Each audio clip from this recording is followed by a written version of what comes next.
Good morning all of you. मैं आपका agriculture की यूट्यूब क्लास में स्वागत करता हूं। हमने पीछे पढ़ा था सॉइल इरोजन के बारे में, सॉइल इरोजन के टाइप्स।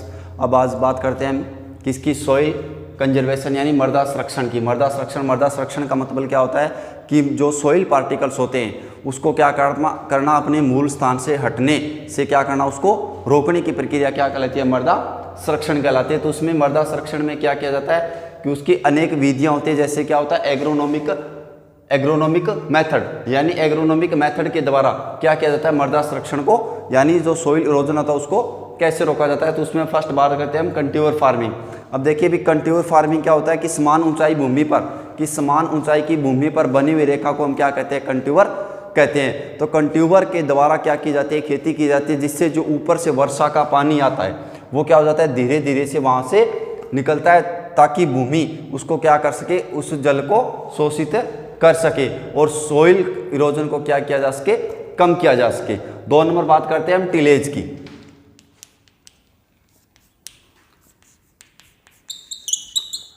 अब देखिए भी टिलेज का अभिप्राय क्या होता है, टिलेज का अभिप्राय क्या होता है, भूपरिशीकरण। तो भूपरिशीकरण से यानी भूपरिशीकरण का अपन बात करते हैं, भूपरिशीकरण का मीन्स क्या होता है। तो भूपरिशीकरण का मीन्स क्या होता है, जिसमें क्या किया जाता है, भूमि को किसी यंत्रों के द्वारा खोदकर उसको क्या किया जाता है, उसकी भौतिक दशा को सुधारा जाता है। तो उससे हम क्या कहते हैं, टिलेज कहते हैं। ठीक है, तो टिलेज के द्वारा क्या किया जाता है, सॉइल इरोजन को कैसे रोका जाता है, सॉइल इरोजन। ठीक है, तो यानी सॉइल टिलेज के द्वारा सॉइल इरोजन को कैसे रोका जाता है। तो टिलेज के द्वारा सॉइल इरोजन को कैसे रोका जा सकता है, यानी हम क्या कर देते हैं, भूमि की गहरी जुताई कर देते हैं। गहरी जुताई करने के बाद जो वर्षा का जो ऊपर से पानी आता है तो वो क्या हो जाती है कि उस भूमि की क्या हो जाती है, जल शोषण क्षमता क्या हो जाती है, बढ़ जाती है, ताकि वो जल को क्या कर सकते हैं, ज़्यादा से ज़्यादा शोषित कर सकते हैं और वहाँ से क्या नहीं जाता है, जल दूसरे स्थान पर नहीं जाता है। तो जिसके कारण सॉइल इरोजन को रोका जा सकता है। ठीक है, 3 नंबर बात करते हैं हम किसकी, मल्चिंग की।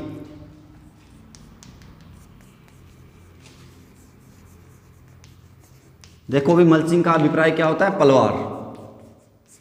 अब पहले मैं आपको बताता हूँ मल्चिंग क्या चीज़ होती है। मल्चिंग क्या चीज़ होती है भी, मल्चिंग का अर्थ क्या होता है, यानी मल्चिंग का मीन्स क्या होता है। मल्चिंग का मीन्स क्या होता है, जिसमें क्या किया जाता है, भूमि की ऊपरी सतह पर घास फूस या पत्तियों के द्वारा भूमि की ऊपरी सतह को क्या कर दिया जाता है, ढक दिया जाता है। ठीक है, जिससे जो वर्षा की बूंदे उस भूमि पर गिरती है, तो जिसके कारण वर्षा की बूंदे उस भूमि पर गिरती है, तो वहाँ पर जैसे ये यहाँ पर पत्ती है हमारी, ठीक है, या फिर कोई घास फूस है इसके ऊपर गिरेगी, फिर उसका गति क्या हो जाएगी, कम हो जाएगी, और गति कम होगी तो यहाँ पर वापिस से यहाँ पे गिरेगी, तो इसके सॉइल पार्टिकल क्या नहीं होगी, यहाँ से दूसरे स्थान पर नहीं जाएंगे। तो जिसके कारण क्या किया जा सकता है, सॉइल इरोजन को रोका जा सकता है, किसके द्वारा, मल्चिंग के द्वारा।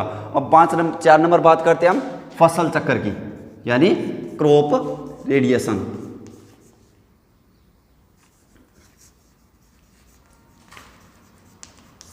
फसल चक्र,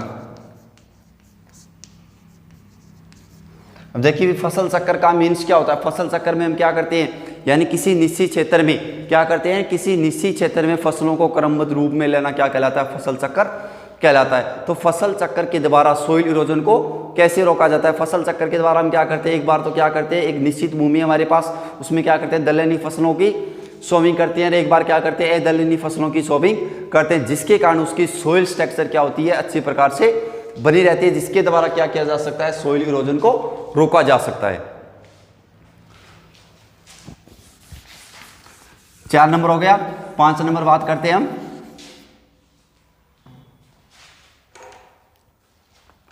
sowing of crop in strips. अब देखिए भी sowing on crop in strips, तो इसका मतलब क्या होता है, तो इसका मतलब क्या होता है, जिसमें हम क्या करते हैं, सोविंग का मतलब क्या हो गया, बुआई। ठीक है, क्रॉप्स का मतलब क्या हो गया, फसल, और स्ट्रिप्स का मतलब क्या हो गया, लाइनदार। यानी क्या करते हैं, जो फसल होती है उसकी हम क्या करते हैं, लाइनों में बुआई करते हैं। ठीक है, जो ढलानदार भूमि होती है वहां पर क्या करते हैं, फसलों की लाइनों में बुआई करते हैं, जिसके कारण जो ऊपर से पानी आता है वो क्या करता है, धीरे धीरे उस जो हमारा खुड होता है उसमें फिर पहले खुड में जाता है, फिर दूसरे खुड में जाता है, जिसके कारण भूमि की जल शोषण क्षमता क्या हो जाती है, बढ़ जाती है। प्लस और क्या करते हैं यानी दो फसलों की बुआई करते हैं, मिक्सड क्रॉपिंग अपनाते हैं, तो उसमें क्या करते हैं कि थोड़ी बढ़ने वाली फसल और क्या होती है भूमि पर फैलने वाली फसलों की क्या कर देते हैं बुआई कर देते हैं, जिसके कारण जल के द्वारा क्या होता है सॉइल इरोजन कम होता है। आगे बात करते हैं हम घास संबंधी उपाय 6 नंबर।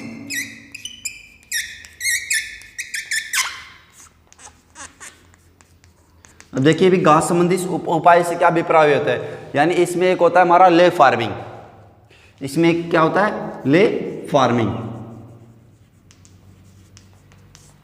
अब देखिए भी ले फार्मिंग का मीन्स क्या होता है, ले फार्मिंग में हम क्या करते हैं फसलों की बुआई करते हैं, फसलों की बुआई के साथ क्या करते हैं घासों की भी बुआई कर देते हैं। तो मीन्स कहने का मतलब क्या हो गया, यानी फसलों के साथ किसकी खेती करना, घासों की भी खेती करना क्या कहलाता है ले फार्मिंग कहलाता है। तो घास संबंधी उपाय से मतलब क्या आता है, जैसे हम क्या करते हैं फसलों की क्या करते हैं लाइनों में बुआई करते हैं, ऐसे हम क्या करते हैं फसलों की लाइनों में बुआई करते हैं, तो इसके बीच में जो क्या रह जाती है जगह रह जाती है, ठीक है, यानी जो जगह रह जाती है इस पट्टियों पर हम क्या कर देते हैं घासों की बुआई कर देते हैं, जिसके कारण जो क्या होता है वर्षा का पानी आता है तो वहां पर क्या नहीं जाते, उसके द्वारा सोइल पार्टिकल एक स्थान से दूसरे स्थान पर नहीं जाते और सोइल इरोजन को क्या किया जा सकता है कम किया जा सकता है। आगे बात करते हैं हम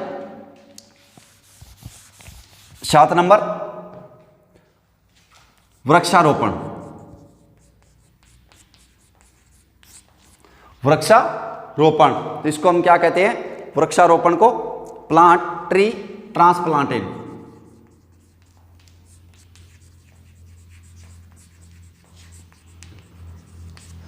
वृक्षारोपण से मीन्स क्या होता है, यानी जो हमारा क्षेत्र है वहां पर क्या हो रहा है सोइल इरोजन हो रहा है, तो वहां पर हम क्या कर देते हैं वृक्षों की रोपाई कर देते हैं। वृक्षों की रोपाई करने के बाद वहां से जो ऊपर से जो क्या आएगा जल आएगा, यानी जल की बूंदे वर्षा की बूंदे गिरेगी, वर्षा की बूंदे गिरेगी तो कहां पर अटैक होगी, उसकी पेड़ों की पत्तियों पर अटैक होगी, फिर क्या होगी भूमि पर गिरेगी तो उसकी गति क्या हो जाएगी कम हो जाएगी, प्लस जो जहां पर वृक्ष होंगे वहां पर उसकी सोइल स्ट्रक्चर भी क्या होगी अच्छी होगी। क्यों, क्योंकि जो उसके सोइल पार्टिकल होते हैं वो क्या हो जाते हैं पास से हो जाते हैं, जिसके कारण क्या हो जाता है सोइल इरोजन क्या होता है कम होता है, यानी वृक्षारोपण के द्वारा भी क्या हो जाता है सोइल इरोजन को कम किया जाता है। ये तो हमारा क्या हो गया एग्रोनॉमिक मेथड, यानी एग्रोनॉमिक मेथड के द्वारा जो क्या हो रहा है वाटर इरोजन हो रहा है उसको कैसे कम किया जाता है या फिर कैसे उसको रोका जा सकता है। आगे हम बात करते हैं 2 नंबर मैकेनिकल मेथड।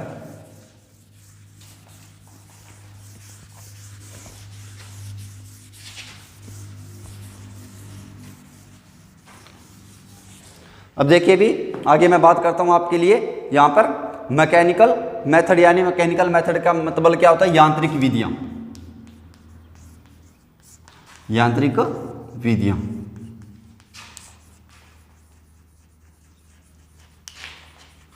मैकेनिकल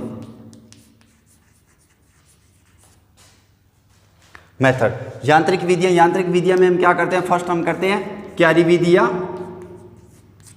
थाला बनाना, थाला बनाना।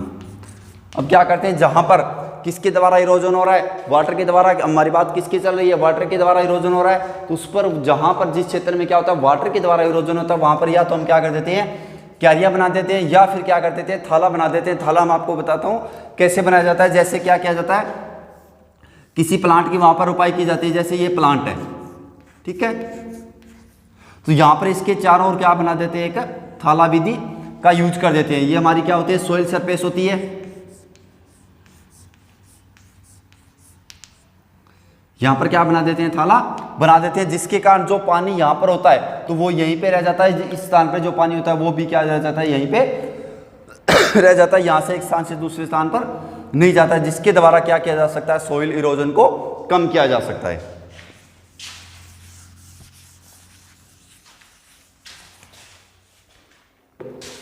दो नंबर बात करता हूं मैं अधोभूमि की गहरी जुताई। अधोभूमि की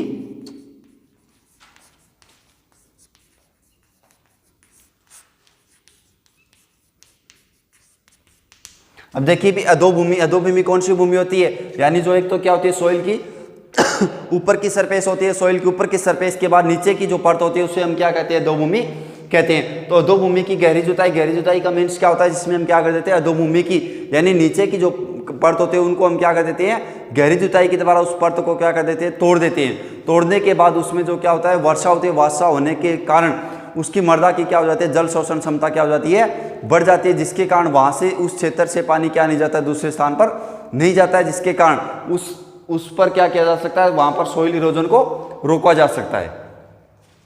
3 नंबर बात करते हैं हम कंटूर टेरेस्ट बनाना। कंटूर टेरेस बनाना।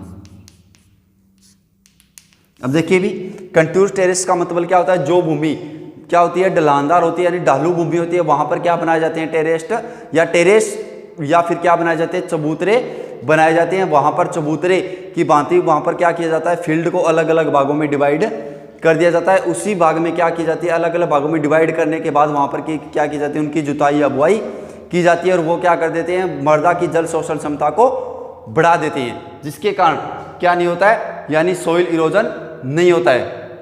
ठीक है, आगे हम बात करते हैं 4 नंबर कंटूर खाई बनाना। कंटूर खाई बनाना। अब देखिए भी कंटूर खाई बनाने का मीन्स क्या होता है, यानी जो क्या होती है, जो ढालू भूमि होती है उस पर हम क्या कर देते हैं, जैसे इतने एरिया को ले लेते हैं, इस क्षेत्र में तो क्या कर देते हैं, फसल की बुआई कर देते हैं, फिर यहाँ पर क्या बना देते हैं, एक नाली बना देते हैं, इस क्षेत्र में क्या कर देते हैं, फसलों की बुआई कर देते हैं, यहाँ पर एक नाली बना देते हैं, यानी थोड़े थोड़े फासले पर हम क्या कर देते हैं, नालियाँ बना देते हैं। जैसे क्या होती है, 60 सेंटीमीटर चौड़ी या फिर 30 सेंटीमीटर गहरी, यानी 60 × 30, या जितनी भी क्या करते हैं हम नालियाँ बनाते हैं, यानी बात करता हूँ मैं 60 × 30, यानी 60 सेंटीमीटर क्या हो जाती है, चौड़ी हो जाती है, और 30 सेंटीमीटर क्या हो जाती है, गहरी हो जाती है। नालियों की क्या कर देते हैं, वहाँ पर खुदाई कर देते हैं, और उसमें क्या कर देते हैं, वृक्षारोपण कर देते हैं। वृक्षारोपण करने के बाद जो उसमें क्या हो जाता है, जो एक्स्ट्रा पानी होता है उस भूमि में, ढालू भूमि में क्या होता है, जो एक्स्ट्रा पानी होता है उनको हम क्या कर देते हैं, नालियों के द्वारा दूसरे क्षेत्र में उनको निकाल दिया जाता है। अब हमारी बात किसकी चल रही थी, जल इरोजन, यानी वाटर द्वारा क्या हो रहा है, सोइल इरोजन हो रहा है। उसमें हमने क्या पढ़ा था, मृदा संरक्षण, यानी मृदा संरक्षण उसको कैसे किया जाता है, यानी मृदा संरक्षण उसका कैसे किया जाता है। अब बात करते हैं हम, फर्स्ट में हमने कितने टाइप पढ़े थे, मृदा सोइल इरोजन के 2 टाइप से पढ़े थे। 2 टाइप कौन कौन से पढ़े थे, वाटर इरोजन और एयर इरोजन। वाटर इरोजन का मतलब क्या था, जल इरोजन यानी जलीय संरक्षण, यानी जलीय क्षरण। वाटर इरोजन यानी जलीय क्षरण। अब बात करते हैं 2 नंबर हम वायवीय क्षरण, एयर इरोजन। अब देखिए भी एयर इरोजन क्या होता है, ये तो फर्स्ट था। अब बात करते हैं हम सेकंड, ये हमारा टॉपिक पूरा हो गया। ठीक है, अब 2 नंबर बात करता हूं मैं किसकी, वायवीय क्षरण यानी एयर इरोजन की। अब एयर इरोजन क्या चीज होती है भी, एयर इरोजन का मीन्स क्या होता है, यानी वायु के द्वारा सोइल पार्टिकल्स अपने मूल स्थान से हटकर दूसरे स्थान पर जाने की क्रिया क्या कहलाती है, वायवीय क्षरण कहलाती है। यानी मृदा कण क्या होती है, वायु के माध्यम से एक स्थान से दूसरे स्थान पर चले जाते हैं, तो उसको हम क्या कह देते हैं, वायवीय क्षरण कह देते हैं। अब बात जलीय क्षरण हो रहा था, वो कौन से क्षेत्रों में हो रहा था, नम क्षेत्रों में। ठीक है भाई, यानी नम क्षेत्रों में हो रहा था, तो ये वायवीय क्षरण वो कौन से क्षेत्रों में होगा, अर्ध शुष्क क्षेत्रों में या शुष्क क्षेत्रों में। नम क्षेत्रों में तो नहीं होगा, क्यों नहीं होगा, क्योंकि वहां पर क्या है, नमी की मात्रा ज्यादा है। यानी अर्ध शुष्क और शुष्क क्षेत्रों में क्या नहीं होती, नमी की मात्रा नहीं होती, जिसके कारण क्या हो जाता है, वायवीय क्षरण ज्यादा होता है। अब आगे हम बात करते हैं वायवीय क्षरण के प्रकार, types of air erosion. Types of air erosion. अब देखिए भी टाइप्स ऑफ एयर इरोजन, हमने क्या पढ़ा था, जलीय इरोजन में कितने टाइप पढ़े थे, 4-5 टाइप पढ़े थे ना। अब बात करते हैं किसकी, एयर इरोजन की, यानी टाइप्स ऑफ एयर इरोजन। तो कितने टाइप्स के होते हैं, 3 टाइप्स के, 3 types of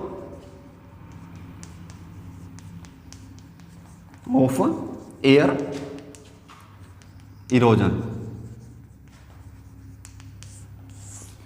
3 types of air erosion. तो उसको किन किन भागों पर डिवाइड किया जाता है, यानी कुछ जो सोइल पार्टिकल्स होते हैं वो कुछ क्या होते हैं, बड़े होते हैं, कुछ क्या होते हैं, छोटे होते हैं, कुछ क्या होते हैं, ज़्यादा महीन होते हैं। तो उनके आधार पर उनको क्या किया जाता है, अलग अलग भागों में डिवाइड किया जाता है। फर्स्ट में बात करता हूं मैं किसकी, फर्स्ट में हमारा होता है उच्छलन।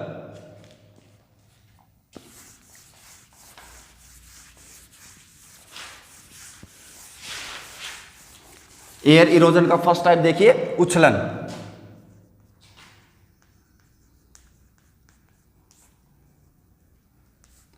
उच्छलन में देखिए भी, यानी जिनके मर्दा कणों का आकार 0.1 से लेकर 0.5 के क्या होता है, बीच होता है। ठीक है, जिनके मर्दों का कणों का आकार क्या होता है, 0.1 से लेकर 0.5 के व्यास के कण वाले, यानी बीच का होता है 0.1 से 0.5 mm। ये ध्यान रखना भी सिर्फ, यानी जिनके कणों का आकार क्या होता है 0.1 से 0.5 mm व्यास। ठीक है, यानी जिनके कणों का आकार, यानी जिनके सोइल पार्टिकल्स के कणों का आकार 0.1 से 0.5 mm व्यास वाले होते हैं, वो क्या हो जाते हैं, हवा के माध्यम से एक स्थान से दूसरे स्थान पर क्या हो जाते हैं, चले जाते हैं। ठीक है, यानी एक स्थान से दूसरे स्थान पर क्या हो जाते हैं, उछल कर चले जाते हैं। तो उसे हम क्या कहते हैं, उछलन कहते हैं। तो 50 से 75% इरोजन क्या होता है, उछलन के माध्यम से ही होता है। ठीक है, 50 से 75% इरोजन किसके द्वारा होता है, उछलन के माध्यम से। अब 2 नंबर बात करता हूं, उछलन के बाद हमारा होता है निलंबन।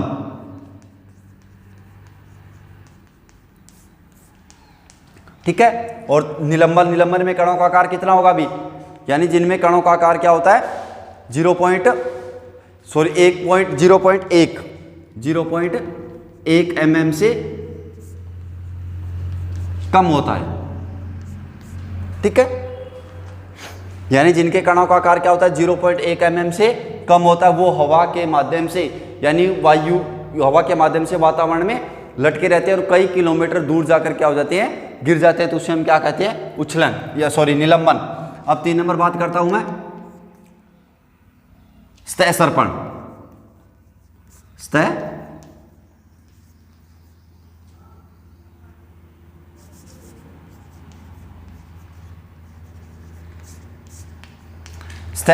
सर्पण में कणों का आकार कितना होगा, 0.5 से अधिक। ठीक है, यानी जिनके मर्दा कणों का आकार क्या होता है 0.5 से अधिक होता है, वो कण क्या हो जाते हैं, अपने स्थान से क्या हो जाते हैं, न तो उठ सकते हैं और न वायु में लटक सकते हैं। तो वो क्या हो जाते हैं, हवा के धक्के से क्या हो जाते हैं, एक स्थान से दूसरे स्थान पर क्या हो जाते हैं, रेंग कर चले जाते हैं। तो उसे हम क्या कहते हैं, स्तः सर्पण कहते हैं। यानी अब देखिए भी थोड़ा सा 3 टाइप्स होते हैं। फर्स्ट क्या हो गया, उछलन, जिनके मर्दा कणों का आकार क्या होता है 0.1 से 0.5 mm के बीच होता है, वो कण क्या हो जाते हैं, वायु के माध्यम से एक स्थान से दूसरे स्थान पर चले जाते हैं। तो वो क्या हो जाता है, सोइल इरोजन होता है। निलंबन 2 नंबर क्या होता है हमारा, निलंबन, जिनमें क्या होता है, मर्दा कणों का आकार क्या होता है 0.1 mm से कम होता है, वो क्या हो जाते हैं, वायुवीय यानी वातावरण में लटके रहते हैं और कई किलोमीटर दूर जाकर क्या हो जाते हैं, गिर जाते हैं। 3 नंबर बात करता हूं मैं किसकी, स्तः सर्पण की। स्तः सर्पण में क्या होता है, जिनके मर्दा कणों का आकार क्या होता है 0.5 mm से व्यास से अधिक होता है, तो वो क्या हो जाते हैं, अपने मूल स्थान से क्या हो जाते हैं, हटकर दूसरे स्थान पर चले जाते हैं। यानी वो क्या होते हैं, यानी उसको वायु उसको धकेलती है, धकेलने के कारण वो क्या हो जाते हैं, स्तः सर्पण, यानी स्तः से दूसरे स्थान पर चले जाते हैं। अब बात करते हैं किसकी, यानी इसको प्रभावित करने वाले कारक।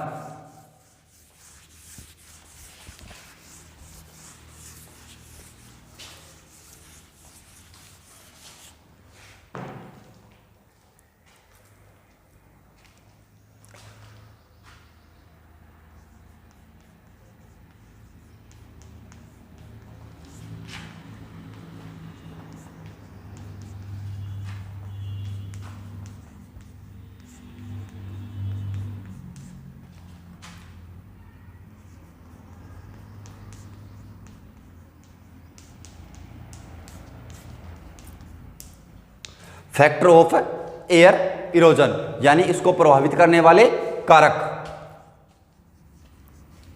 Factor of air erosion.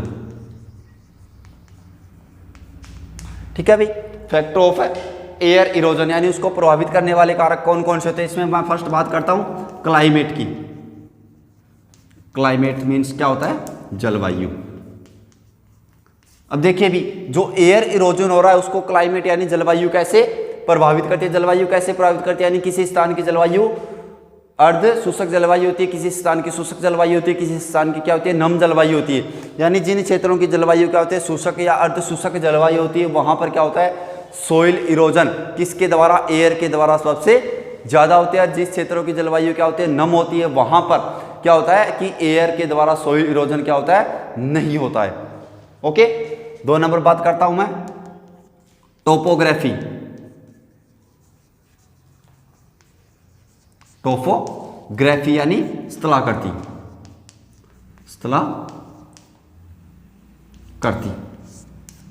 अब देखिए भी स्थलाकृति से क्या अभिप्राय होता है। मैंने आपको पीछे भी बताया था जलीय क्षरण में, ठीक है, अगर आपने पढ़ा हो तो जलीय क्षरण में बताया था। अब बात फिर भी बता रहा हूं आपको, स्थलाकृति क्या करती है, एयर इरोजन को कैसे प्रभावित करती है। तो एयर इरोजन को कैसे प्रभावित करती है, यानी ढालू भूमि होती है, ढालू भूमि होती है, वहां पर वायु के वेग के द्वारा जो ढालू भूमि होती है वो सोइल पार्टिकल क्या हो जाते हैं, ढालू भूमि में क्या हो जाते हैं, अपनी मूल स्थान को छोड़कर दूसरे स्थान पर चले जाती हैं। और समतल भूमि होती है, वहां पर क्या हो जाते हैं, सोइल पार्टिकल होते हैं वो अपने मूल स्थान से हटने की बजाय यानी वहीं पर स्थापित बने रहते हैं। तो यानी समतल भूमि में एयर द्वारा क्या होता है, एयर इरोजन कम होता है, और ढालू भूमि पर एयर इरोजन क्या होता है, ज्यादा होता है।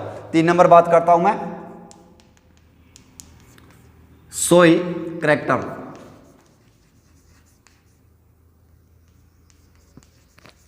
मृदा गुण। अब देखिए भी मृदा गुण आपको पीछे बताया था, मृदा गुण से अभिप्राय क्या होता है, यानी मृदा का गुण कैसा है, यानी उसमें उसकी सोइल स्ट्रक्चर कैसी है, उसमें कले की मात्रा कैसी है, उसमें कले की मात्रा कितनी है, सिल्ट की मात्रा कितनी है, उसमें लोम की मात्रा कितनी है।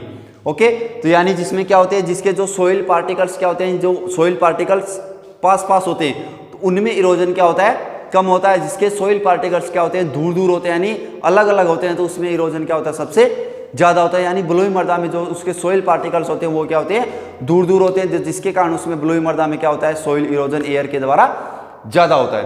अब बात करता हूं मैं 4 नंबर वनस्पति। वनस्पति,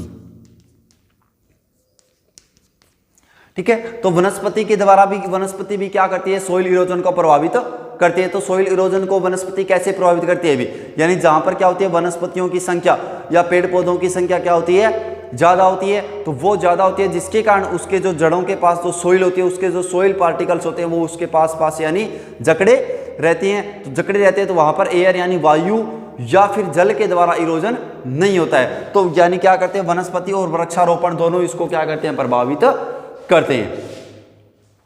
ये हमारा क्या हो गया, वायवीय क्षरण किसे कहते हैं, वायवीय क्षरण के प्रकार कितने हो गए, 3 टाइप्स हो गए, और इसको प्रभावित करने वाले factor of air erosion. Air erosion में क्या हो गया, यानी क्लाइमेट उसको क्या करता है, कैसे प्रभावित करती है, यानी शुष्क जलवायु होती है उसमें सबसे ज्यादा इरोजन होता है। टोपोग्राफी यानी ढालू भूमि होती है उसमें क्या होता है, इरोजन होता है। सोइल करैक्टर यानी मृदा गुण, यानी जिसके सोइल पार्टिकल्स क्या होते हैं, अलग अलग यानी दूर दूर स्थान पर होते हैं, तो उसमें क्या होता है, सोइल यानी सोइल इरोजन ज्यादा होता है। और फिर बात की थी वनस्पति या फिर प्लांट टोपो ट्री ट्रांसपोलेशन, ट्री ट्रांसपोलेशन, जिसमें क्या होता है, जो पेड़ पौधे या फिर वनस्पतियां होती है वहां पर क्या होता है, सोइल इरोजन क्या होता है, कम होता है। और जहां पर वनस्पतियां नहीं होते वहां पर सोइल इरोजन क्या होता है, सबसे ज्यादा होता है। ओके,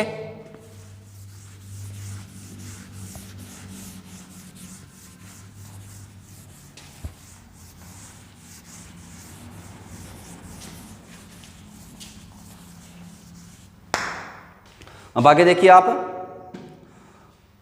आगे हम बात करता हूं मैं किसकी, अपन बात करते हैं कि यानी जो सोइल इरोजन हो रहा है किसके द्वारा, वायु के द्वारा। ठीक है, तो हो तो रहा है लेकिन उसका क्या करना है, संरक्षण करना है। यानी सोइल इरोजन का क्या करना है, संरक्षण करना है। तो उसमें विधियां कौन कौन सी होती है, ठीक है, तो हमने पीछे किसका पढ़ा था, जलीय संरक्षण के बारे में पढ़ा था। अब पढ़ते हैं वायवीय संरक्षण यानी एयर कंजर्वेशन।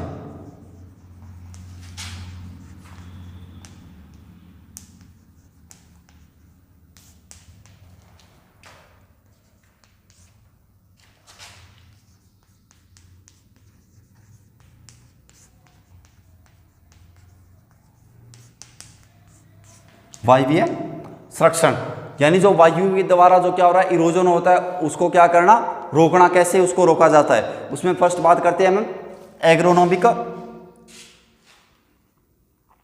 कृषि विधियां।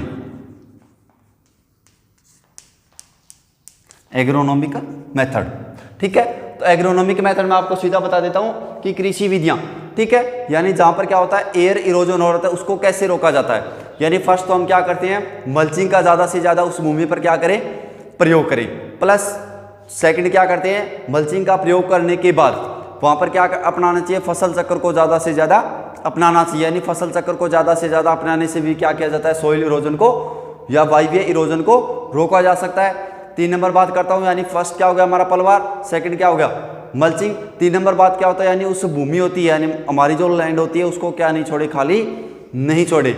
और फिर क्या होता है उसमें क्या करना चाहिए वृक्षारोपण या फिर घासों को क्या करना चाहिए, लगाना चाहिए। और जिस भूमि पर क्या होती है घास लगी होती है वहाँ पर पशुओं को चराना नहीं चाहिए। तो ऐसी इसी प्रकार की क्या करनी चाहिए कृषि विधियों को यूज में लेना चाहिए। और क्या होता है कि हमारा जो क्या होता है टिलेज होता है, टिलेज को ज़्यादा से ज़्यादा क्या करना चाहिए महत्व देना चाहिए ताकि उसकी भूमि की सोइल स्ट्रक्चर को क्या किया जा सके, सुधारा जा सके। और सोइल स्ट्रक्चर को सुधारने के बाद उसमें क्या हो जाती है जल शोषण की क्षमता बढ़ जाती है और उसके जो सोइल पार्टिकल्स होते हैं यानी जितने सोइल छोटे पार्टिकल बन जाते हैं वो उड़ने यानी एक स्थान से दूसरे स्थान पर नहीं जा सकते। ओके, ये तो हमारी क्या होगी इस प्रकार की कृषि विधियों को क्या करना चाहिए यूज में लेना चाहिए।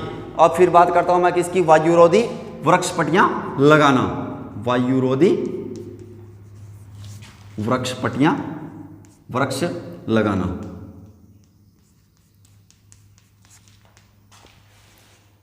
ठीक है। और वायुरोधी का मतलब क्या होता है, वायु का मतलब क्या हो गया, वायु रोधी का मतलब क्या हो गया उसको रोकना। यानी जो हमारी जो मुख्य फसल होती है, जैसे बात करता हूं मैं, यानी हमारी जो मुख्य फसल होगी जैसे ये हमारे पास इतना एरिया है, ओके, यानी हमारे पर यहां पर क्या है ये फसलें हैं, ठीक है।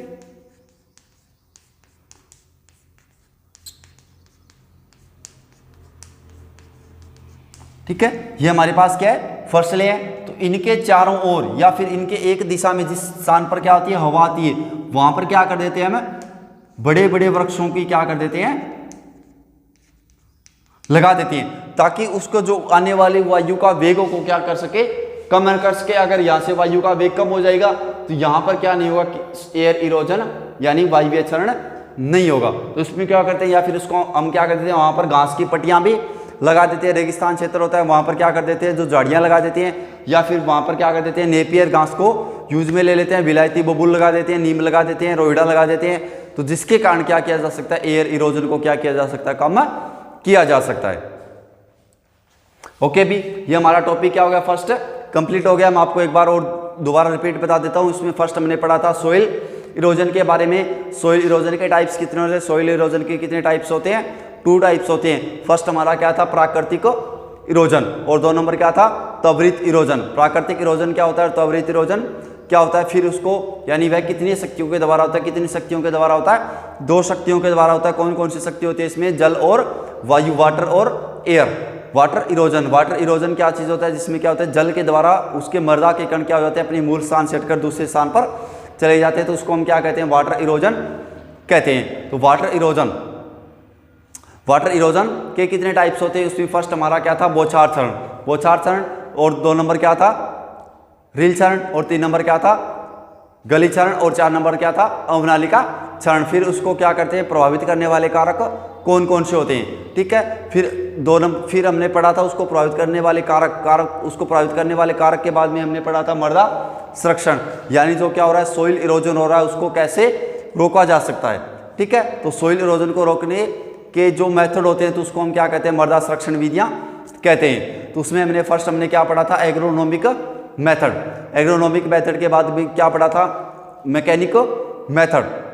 फिर हमने क्या पढ़ा था वायवीय क्षरण, यानी वायवीय क्षरण क्या होता है जिसमें क्या किया जाता है, यानी जो सोइल पार्टिकल्स होते हैं वो वायु के द्वारा एक स्थान से दूसरे स्थान पर क्या हो जाते हैं चले जाते हैं, तो उसको हम क्या कहते हैं वायवीय क्षरण कहते हैं। वायवीय क्षरण के प्रकार कितने होते हैं 3 टाइप्स, यानी 3 टाइप्स के उसके प्रकार होते हैं। उसमें फर्स्ट हमने क्या पढ़ा था उछलन में उसके मृदा कणों का आकार क्या होता है 0.1 से लेकर 0.5 mm के व्यास वाले जो कण होते हैं वो किसके अंतर्गत आते हैं, उछलन के अंतर्गत आते हैं। फिर हमने पढ़ा था निलंबन, निलंबन में कणों का आकार क्या होता है, 0.1 से कम होता है, तो वो किसके अंतर्गत आते हैं, निलंबन के अंतर्गत आते हैं। 3 नंबर पढ़ा था हमने सतह सर्पण, जिनके कणों का, मर्दा कणों का आकार क्या होता है, 0.5 mm व्यास से क्या होता है, ज़्यादा होता है, तो वो किसके अंतर्गत आते हैं, सतह सर्पण के अंतर्गत आते हैं। फिर हमने पढ़ा था इसको प्रभावित करने वाले कारक यानी factor of soil, factor of air erosion, यानी इसको प्रभावित करने वाले कारक कौन कौन से थे। उसमें फर्स्ट हमने कौन सा पढ़ा था, क्लाइमेट। क्लाइमेट के बाद हमने क्या पढ़ा था, टोपोग्राफी यानी स्थलाकृति। स्थलाकृति के बाद हमने क्या पढ़ा था, मृदा यानी सॉइल कैरेक्टर यानी मृदा